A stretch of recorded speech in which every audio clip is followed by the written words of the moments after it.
Hello everyone. In this video, let us see about the break statement in Python. So break statement வந்து நம்ம எப்பெல்லாம் நம்ம loops எழுதுறோமோ, அதாவது for loop, while loop. So அதில் நம்ம use பண்ணக்கூடிய ஸ்டேட்மெண்ட் தான் இந்த break statement. ஸோ எதுக்காக இந்த break statement யூஸ் பண்றோம் அப்படின்னா to terminate the loop execution. அதாவது ஒரு லூப் வந்து ரன் ஆயிட்டு இருக்கும்போது paste upon a particular condition இந்த லூப்ல இருந்து நாங்கள் வெளியில வரணும், டெர்மினேட் ஆகணும் அப்படின்னா நம்ம இந்த break statement யூஸ் பண்ணி நம்ம terminate ஆகிக்கலாம். So let us see an example. Variable a equal to true அப்படின்ற ஒரு boolean value செட் பண்ணிக்கலாம்.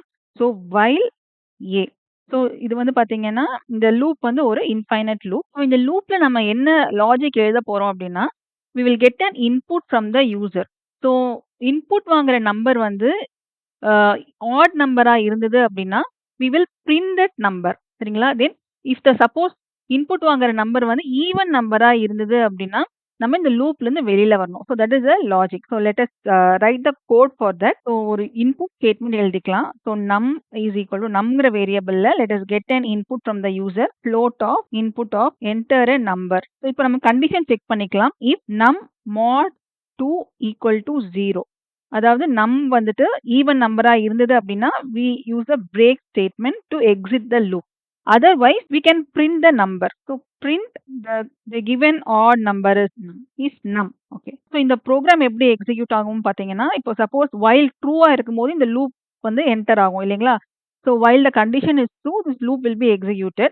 So initially num அப்படிங்கிற வேரியபிள்ல நம்ம ஒரு இன்புட் வாங்கிக்கிறோம் யூசர் கிட்ட இருந்து. ஸோ அந்த நம்பர் வந்துட்டு divisible by 2 இருந்தது அப்படின்னா அந்த லூப்ல இருந்து பிரேக் ஆயிடும். பிரேக் ஆச்சு அப்படின்னா இந்த லூப்புக்கு வெளியில இருக்கக்கூடிய ஸ்டேட்மெண்ட் தான் எக்ஸிக்யூட் ஆகும். சப்போஸ் வாங்கின நம்பர் வந்து நாட் டிவிசிபிள் பை 2 அப்படின்னா இந்த நம்பரை வந்து நம்ம இங்க பிரிண்ட் பண்ணிரும். சரிங்களா? ஸோ இந்த லூப்புக்கு வெளியில நம்ம இன்னொரு ஸ்டேட்மெண்ட் எழுதிக்கலாம். print of statement outside loop. So பிரேக்குங்கிற ஸ்டேட்மெண்ட் எக்ஸிக்யூட் ஆச்சு அப்படின்னா இந்த ப்ரோக்ராம் கண்ட்ரோல் வந்து இந்த லூப்புக்கு வெளியில வந்துடும். ஸோ லூப்புக்கு வெளியில இருக்கக்கூடிய ஸ்டேட்மெண்ட் வந்து இந்த பிரிண்ட் ஸ்டேட்மெண்ட் வந்து எக்ஸிக்யூட் ஆகும். Now let us run this program. இது இங்க வந்து ஹெட்டர் ஸ்டேட்மெண்ட் நான் கூலன் போடாம விட்டுருக்கேன், அதை போட்டுறேன். Now let us run. So let us enter a number, odd number 13. So 13 print ஆயிடுது. Again an odd number 45. இதுவும் பிரிண்ட் ஆயிடுச்சு. So let us given even number 12. So even நம்பரை வந்து கொடுத்த உடனே லூப்ல இருந்து வெளியில வந்துருச்சு. ஸோ லூப்புக்கு அவுட் சைட்ல இருக்கக்கூடிய ஸ்டேட்மெண்ட் என்ன பிரிண்ட் ஆயிருக்குன்னு பாத்தீங்கன்னா ஸ்டேட்மெண்ட் அவுட் சைட் லூப் அப்படின்னு நம்ம ஒரு ஸ்ட்ரிங் கொடுத்துருக்கோம். அது வந்து நமக்கு இங்க பிரிண்ட் ஆயிடுச்சு. So this is the use of the break statement. So ஒரு லூப்ல இருந்து பேஸ்ட் அப்பான் அ கண்டிஷன் நம்ம வந்து டெர்மினேட் பண்ணணும் அப்படின்னா நம்ம இந்த பிரேக் ஸ்டேட்மெண்ட் யூஸ் பண்ணிக்கலாம். இதே வந்து நம்ம ஃபார் லூப்லயும் யூஸ் பண்ணலாம். So let as see about that. Break statement in for loop. Now let us take an example program. So முதல்ல நான் ஒரு லிஸ்ட் கிரியேட் பண்ணிக்கிறேன். லிஸ்ட் 1 அப்படிங்கிற வேரியபிள்ல ஒரு லிஸ்ட் நம்ம இங்க ஸ்டோர் பண்ணிக்கலாம். Up to numbers up to 1 to 7. So now let us create a for loop for I in list 1.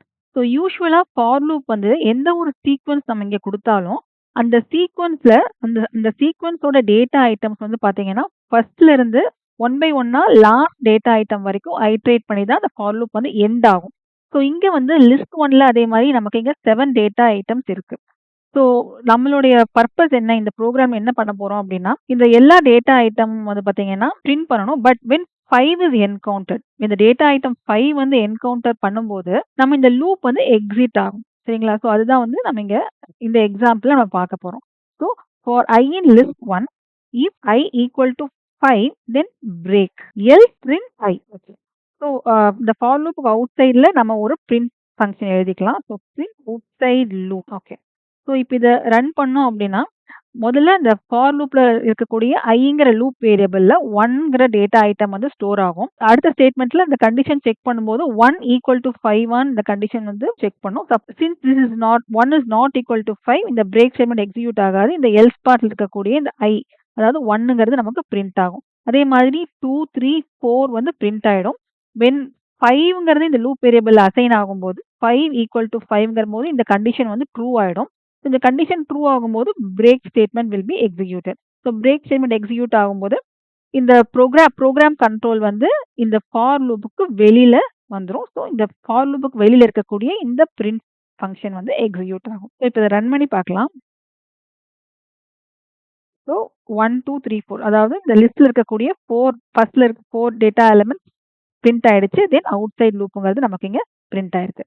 So this is the functionality of the break statement in the for loop. If you find this video useful, Kindly share it with your friends and do subscribe this channel. Thank you.